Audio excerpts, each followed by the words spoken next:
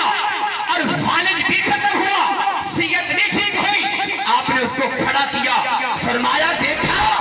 یہ ساری شانیں میرے رب نے عطا کر رکھی ہیں. حضرت نے یہ کمال دکھایا اور پھر آپ نے وہی کھانا نہیں کھایا. آپ نے فرمایا تو جس کام کے لیے مجھے دعوت دے کے آیا تھا میں نے وہ تیرا کام کر دیا ہے. کھانا جانے اور علماء جانے, ان کو کھانا بھی کھلا, ان سے دعائیں ملے. پتہ چلا کہ یہ وہ کامل اور صالحین لوگ ہیں. خدا کی قسم جب ان کی بارگاہ میں بندہ آ جاتا ہے تو ان کی نگاہ نظر ہو جائے تو پھر دنیا بھی کامیاب ہو جاتی ہے, آخرت بھی کامیاب ہو جاتی ہے. اللہ تعالیٰ یہ چند کلمات اپنی بارگاہ میں شرف قبولیت عطا فرمائے.